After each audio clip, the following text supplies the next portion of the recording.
Imagine a bridge so vital to a city that on the very first day it opened, more than half the city's entire population drove across it. Now, imagine that same bridge, decades later, struggling under the weight of a world it was never built for. Lanes too narrow, grades too steep, and clearance too low to let the next generation of ships pass beneath it. For nearly a decade, South Texas watched as the replacement project meant to fix all of that lurched from promise to crisis, from engineering scandal to structural failure, from missed deadline to missed deadline.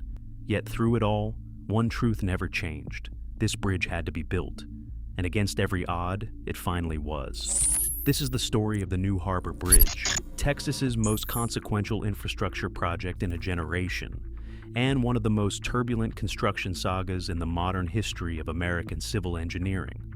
Today, let's delve into the New Harbor Bridge in Corpus Christi, Texas. If stories like this fascinate you, hit subscribe and stick around. There are plenty more where this came from. To understand why the New Harbor Bridge matters, you have to go back to what came before it. In the mid-1950s, the Port of Corpus Christi had grown into one of the busiest ports in the United States. Yet the crossing over the ship channel was still an aging bascule drawbridge, one that swung open for every passing vessel, regularly halting traffic and grinding commerce to a stop. Nueces County voters approved a $15 million bond in 1955 to address it. Construction started in 1956 under the Texas Highway Department, then the largest undertaking in that agency's 42-year history.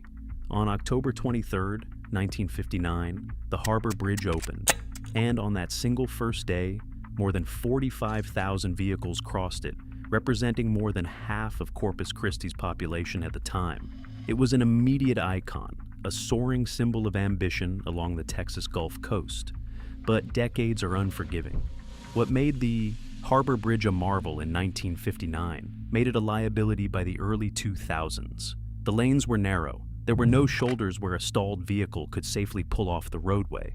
The bridge climbed at a steep grade with a reverse curve near the top, a combination that created a persistent accident rate above the Texas statewide average. And perhaps most critically, the bridge offered only 138 feet of vertical clearance above the ship channel, a figure set by World War II-era standards that was now proving catastrophically inadequate. The Port of Corpus Christi, one of the largest ports in the nation by total tonnage and a critical hub for American energy exports, was being strangled by its own gateway. Modern supertankers, post-Panamax vessels, and military cargo ships requiring air drafts above 142 feet simply could not pass beneath it without restriction. Every ship turned away or rerouted was a lost opportunity. Every narrow lane and missing shoulder on that old bridge was an accident waiting to happen. By 2003, the Texas Department of Transportation launched a formal feasibility study, and by 2008, the conclusion was unambiguous. Repair was not enough. Replacement was the only real answer. The vision that emerged from that planning process was genuinely extraordinary.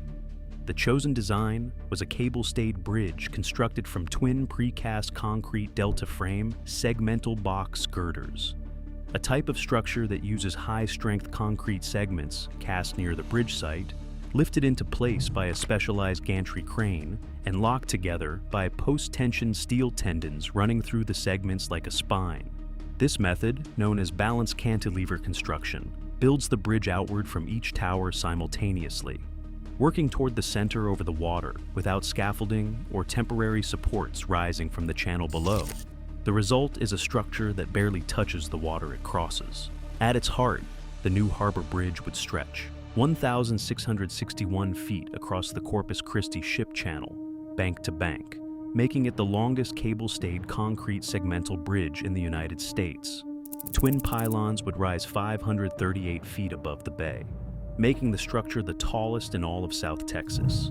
Vertical clearance beneath the main span would reach 205 feet, a dramatic leap beyond the 138 feet offered by the aging bridge it replaced, and more than enough to accommodate the next generation of supertankers serving the port.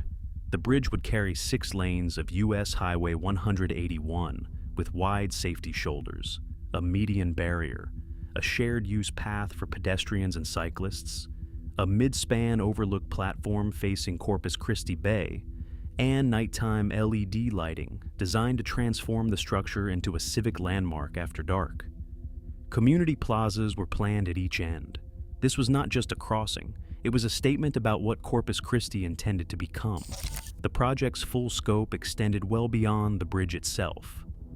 The total effort covered more than 6 miles of highway infrastructure, including realignment of Highway 181, new interchange connections to Interstate 37 and State Highway 286, and a comprehensive rebuilding of the surrounding road network designed to move people and freight efficiently for decades to come.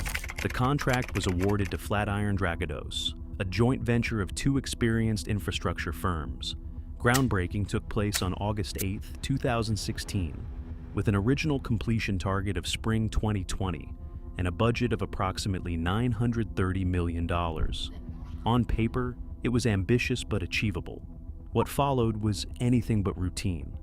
In March 2018, a pedestrian bridge at Florida International University collapsed during construction, killing 6 people. The engineer of record for that project was EFIG Bridge Group, the same firm leading structural design on the new harbor bridge. Although the 2 projects were fundamentally different in scale and design, the catastrophic failure in Florida triggered a nationwide review of FIGG's work.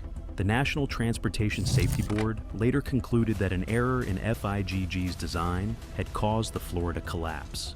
TxDOT moved swiftly.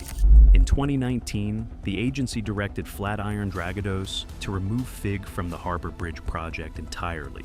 A new engineering team was brought in, an independent assessment was ordered, and significant design elements had to be reconsidered from the ground up. The delay was severe. Then, in 2021, the incoming engineering team identified further structural concerns related to the bridge's delta frame, the critical connection element at the core of the cable-stayed system. Work paused again. Another round of analysis, another round of redesign. By this point, the project had missed its original completion date by more than 2 years, and the cost had climbed to approximately $1.2 billion. Public frustration mounted. Questions were raised about oversight, accountability, and whether the project would ever reach the finish line. The turnaround began in earnest in 2022. New engineering partners, Arup and the Spanish firm, Carlos Fernandez Casado, had joined to recertify and complete the main span design. In August 2022, TxDOT briefly halted construction again after deficiencies were found in portions of the superstructure.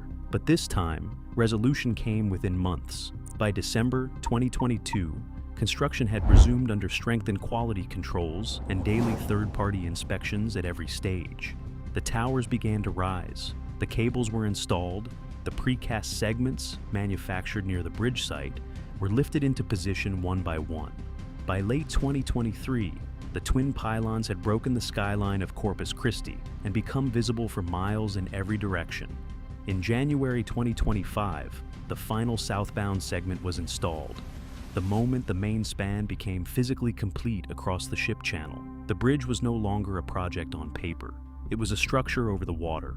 On June 28, 2025, the new harbor bridge officially opened to southbound traffic, with northbound lanes following days later.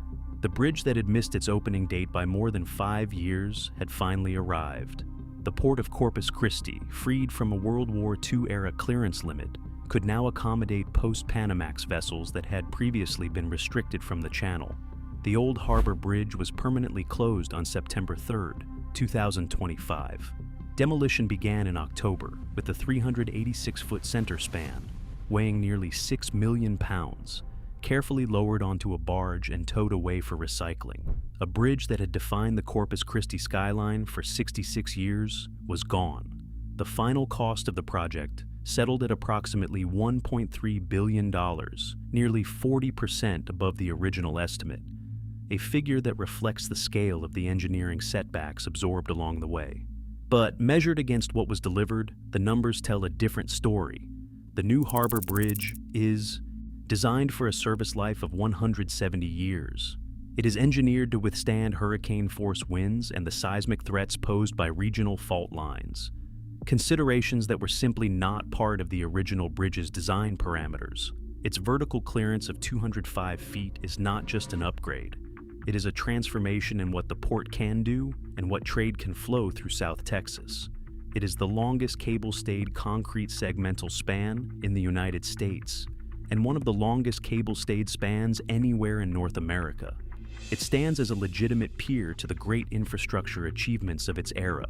The New Harbor Bridge is more than the sum of its delays and cost overruns.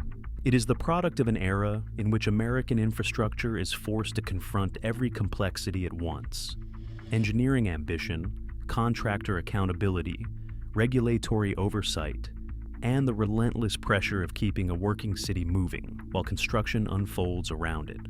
Corpus Christi endured all of it.